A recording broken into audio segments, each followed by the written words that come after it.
سلام دوستان، امیدوارم که حالتون خوب باشه. به کانال خودتون خوش اومدید. امروز میخوام یه تجربه بسیار تلخ از کلاهبرداریایی که به سر خودم اومد و واسهتون بگم.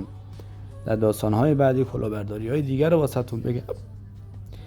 خب ما قبل از خدمت سربازی به 1001 در زدیم که نریم خدمت سربازی. آقا اینو ببین، اونو ببین. من رفتم کلانتری، رفتم پلیس، رفتم دادگاه. گفتم آقا منو ببینید. گفتم خب که خب ما یه مادری داریم. این مادر ما هم سنش بالاست، خودمونم سرپرست خانوادگی، پدرمونم فوت کرد، طور جدتون منو نبرین خدمت. گفتن no it is no. گفتم یعنی چی؟ گفتن یعنی همین که باید بری خدمت. گفتم ببین داداش، من 5 تا داداش دارم، همه اون 5 تا زدن رفتن سربازی، دیگه منو نبر جون هر کی دوست داری. گفت no it is no، باید بری. گفتم عجب مشتی رجب، گیری چه کسانی افتادیم ما. گفتم آقا اینجوری فایده نداره. ببین داداش، من تمامی 5 تا داداشم اصلا اینجا نیستن، شهرستانه. یکشون این ور دنیاست، یکشون اون ور قشلاقه، یکشون اون ور ییلاقه. گفتن ببین اگه قله اورست هم باشن تو یکی باید بیا بری خدمت. گفتم ای گه توی شامس، گو توی اقبال، گو توی زندگی، گو توی کاسبی. هیچ این بابا فایده نداره. ما نمیتونیم حریف قدری بشیم برای اینا. آخرش دست تسلیم بردیم بالا. گفتیم آقا تسلیم بریم سربازی. حالا این که تو خدمت سربازی چقدر پدر ما در اومد و چقدر نگهبانی دادیم اینا رو بگذارن، ولی 8 ماه مونده بود به خدمت که گفتیم آقا چیکار کنیم چیکار نکنیم. شنیدیم که گفتن اگه کسی فعالیت بسیج دانشجویی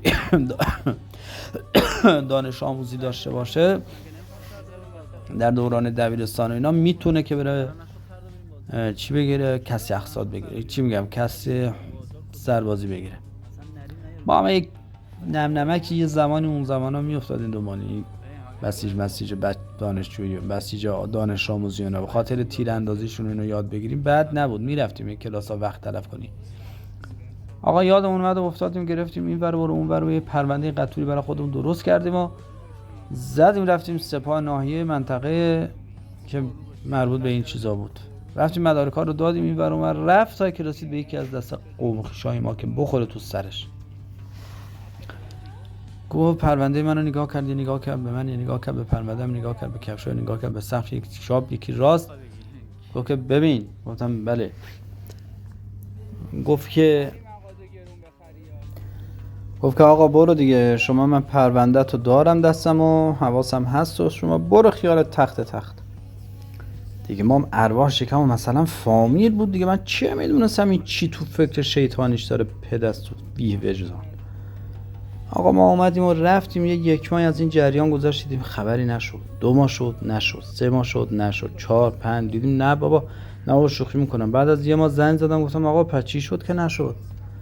گفت توی آره حواسم هست، پرونده تو فرستادم ستاد و نمیدونم نیروهای کل و فلان و قرار خبر بدن. و آقا یه 2 ماه شد 3 ماه شد دیدیم بابا خبر نشد. دوباره زنگ زد بابا پس چی شد؟ لامصب داره خدمت تموم میشه. گفت خبر میدم، موازه حواسم هست. 4 ماه 5 ماه از این جریان گذشت دیدیم بابا خبری نشد.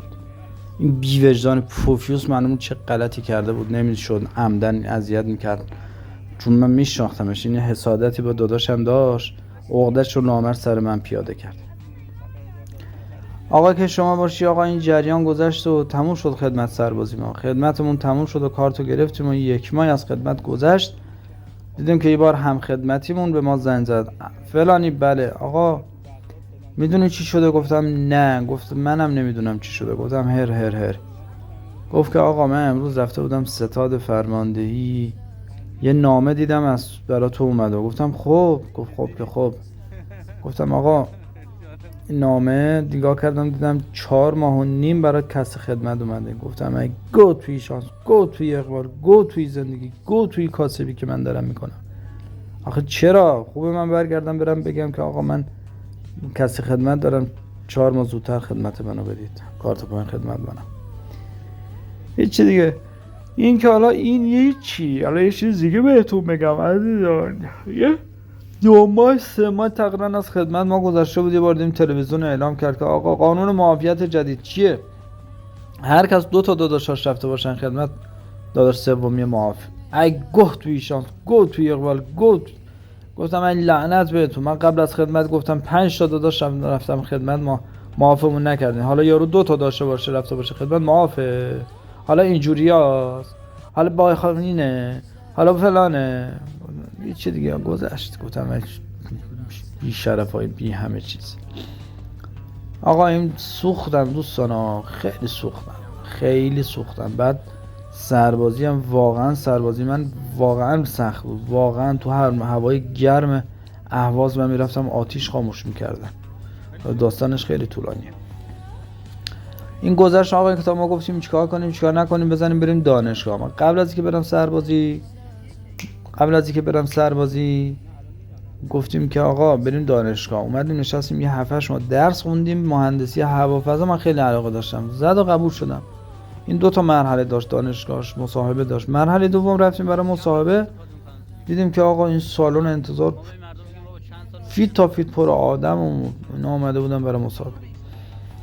دیدیم مثلا کسانی که نوبتشون میشد جلو در اتاق مصاحبه گرمی نشستن. یه صندلی بود نشسته مثل همین دکتر که آدم میره خدا نصیب کن گرگ بیابون نکنه، یه هم صندلی نشسته بودن گذاشته بودن کنار دفتر یارو. صدا میزد طرف نشست تو صندلی میرفت مصاحبهشو میکرد. آقا یه دختره نشسته بود، دختره صدا زد رفت تو اتاق. حالا صندلی هم دیگه نبود، من 2 تا پا داشتم، 2 تا از ظرافه قرض کردم. دیگه برو که رفتم سری نشستم رو صندلی. این دخترم این در اتاق کامل نبست، یعنی نیمه باز بود تقریبا. آقا ما دیدی مثلا طرف دولا میشه وقتی نشسته باشه، دولا میشه رو دستاشو چجوری میذاره رو زانوهاش، یه همچین حالتی. آقا ما یه همچین حالتی نشستیم و این ور نگاه کن اون ور نگاه کن، بالا پایین چپ راست. یه دفعه نگاه کردم تو اتاق، دیدم ای داد بیداد.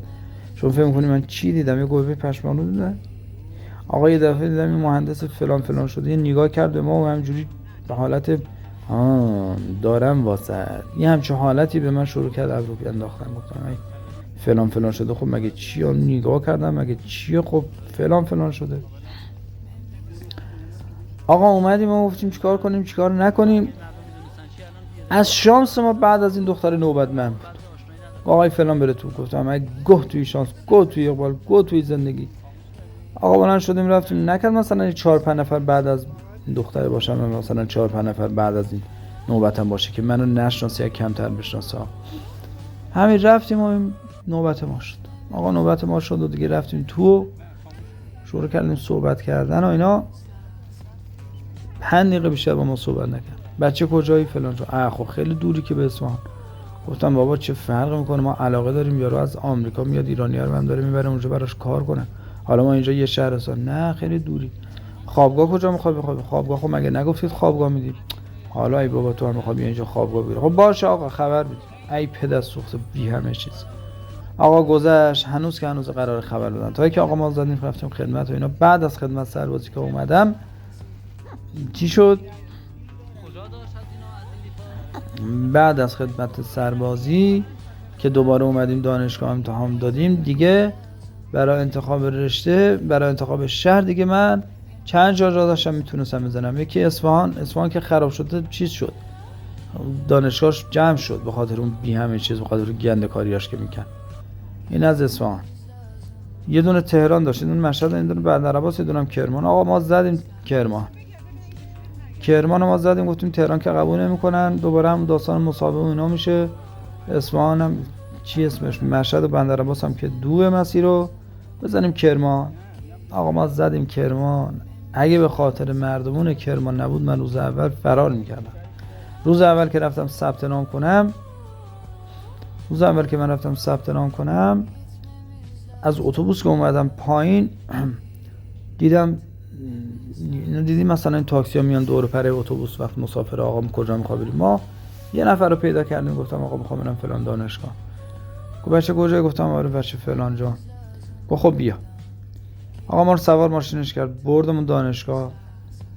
ما رفتیم تو این دانشگاه، این نامه‌های ما رو گرفت، پرونده ما رو گرفت، از این اتاق به اون اتاق، از اون اتاق به این اتاق رفت، همه کارهای ما رو کرد، تموم شد. اومد گفتم آقا چقدر بدم؟ گفت برو بابا تو مهمونی اینا. آقا هیچی نگرفت، ول کرد. گفتم ای بابا این عجب آدمی. دوباره از ثبت نام که تموم شد اومدم برم بیرون تو کرمان یه تای بخورم. دوباره یه نفر دیگه خورد به پست ما رو برد تو میدون آزادیش و اینا، ذره آمار داد که آقا اینجا میدون آزادی و اینجا فلانه و اینجا اتوبوس واحده و اینا. دوباره اونم هیچی نگرفت. آقا من این دوتا حرکت رو که دیدم از اینا گفتم آقا عجب آدمایی داره کرمان، همینجا من میمونم. ولی اولش که از اتوبوس اومدم پایین آنچنان قربتی منو گرفت که نگو. این دو نفر نخورده بودم به پست من اصلا همونجا برمیگشتم، اصلا نمیرفتم. ولی کاش که برمیگشتم. آقا که شما باشی آقا، ما اومدیم 2 سال روزگار هر هفته میرفتیم کرمان رو میبردیم. چه دهنی از من سرویس شد، تابستون، زمستون، گرما، سرما، تشنه، گشنه، اصلا یه وضعی. آقا این 2 سال ما تمام کردیم، اول نفر فارغ التحصیل شدیم، چون مهندس فضا باید یه امتحانی مثل سردفتریا بری بدی. آقا گفتیم خب معرفی کنیم، گفتن آقا ما برو بشی امتحان بدیم بخون معرفی کنیم. بعد فهمیدیم این دانشگاه مجوز نداره از سازمان فضا، هنوزم که هنوز داره دانشجو میگیره، یه نفرم نیست بره جلوشو بگیره. خلاصه ببخشید. آقا گفتیم چه خیری به سر اون بکشیم، خدا این 2 سال ما اینجا علاف کردیم، حالا چه جوری چیکار کنیم چیکار نکنیم. گفتم که آقا یه سالی که اصلا پنچر بودم، یه سالی که اصلا دپرس بودم، تمام کاخ آرزوامون رفت باد هوا. گفتیم آقا بزنیم بریم سازمان، بالاخره 2 تا سوال پرسید. رفتیم یه روز گفتن که آقا فلان دانشگاه تو تهران میتونه بریم اونجا، یه آموزش فورس شورت کورس همچین چیزی رو نمیدونم اینو ببینی و آره دیگه شورت کورس کوتاه مدت ببینی و بعد بیا بری امتحان بدی. ما رفتیم یه دوره رو گذروندیم، تقریبا 1 سالی طول کشید. اونم دوباره با چه بدبختی تموم کردیم. 1 سال تموم شد. بعد از 1 سال گفتم حالا بذاریم ما بریم امتحان بدیم. گفتن نه قانون جدید اومده باید درسای جدید بخونیم. گفتم ای گه توی شاس، گه توی اقبال، گه توی کاسبی. آخه یعنی که چی؟ آره اینجوری شد. گفتیم خدایا چیکار کنیم؟ آخه این که نشد که شانس. گفتیم جهنم و ضرر، بذار درس رو بخونیم، درس جدید بخونیم، بریم امتحان بدیم، بلکه ما بریم سریع خره کاری از بدبختی نجات پیدا کنیم. حالا اینا تقریبا 6-7 سال از عمر منو گرفت ها. 6-7 سال یعنی معادل 2 تا لیسانس. آقا این گذشت و ما دوباره 1 سال طول کشید تا درسای جدید ارائه بدن. درسای جدید رو گرفتیم خوندیم، 1 سالم اونور طول کشید و این 2 سال درسای جدید خوندیم. گفتیم حالا بزنیم بریم امتحان بدیم. گفتن نه دیگه شما سنت رفته بالا. گفتم ای گه تو شرفتون، گه تو زندگی، گه تو اقبال، فلان شده، مسخره کردید ما رو، بی همه چیزایی فلان شده. آره خلاص این داستانایی بود که کلاهایی بود که سر من رفت تو این زندگی. البته خیلی داستانا هست، حالا این گوشه‌ش گفتم بهتون. امیدوارم که تجربه ما براتون به دردتون خورده باشه و منتظر تجربه دیگه‌مونم باشید دوستان. بدرود. خیلی خوشحال میشم که ساب کنید اگه خوشتون نیومد، اگه خوشتون اومد، اگه خوشتون نیومد که ساب کنید، شاید در آینده خوشتون بیاد. آقا همیشه امیدوار باش. شاید ما تجربه گفتیم که به دردتون خورد یا و شما رو از یک ضرر میلیاردی نجات داد. اینجا من فقط تجربه خودم رو نمیگم، تجربه دیگران هم قراره بهتون بگم که کلاهای چه کلاهای گشادی رفته سرشون، میلیاردی تریلیاردی. طرف مثلا دمدمای آخر عمرش مثلا 60-70 سالگی کلا رفته سرش، باخته زندگیش. چیزا رو که من میگم از خودم نمیگم. خلاصه خیلی دوستان مواظب باشید، این کانال رو داشته باشید. واقعا یه چیزیه که به دردتون میخوره و ای کاش 1 نفر بود اینا رو قبلا به من میگفت. الان من با داشتن مدرک مهندسی هوافضا اومدیم کنار خیابون بساط کردیم. میبینی تو رو خدا روزگار ما رو نگاه کن. این مردمم که شوت بغل دستی من یه ذره علنگو ملنگو داره، ببین چقدر سرش قلقل است. بعد من این محصولات طبیعی رو دارم، نمیخرن گیجا، میرن شیمیاییشو میخرن، پر از سم میزنن به بدنشون، بیچاره میکنن خودشون. این چه وضعیه واقعا؟ چرا این مردم آگاه نیستن؟ کی دیگه میخوان آگاه بشن؟ بابا این پولی که تو داری در میاری برای چی داری خرج میکنی؟ این جنس که تو داری میخری خوبه بده؟ چی بگم آدم والا به خدا ای روزگار.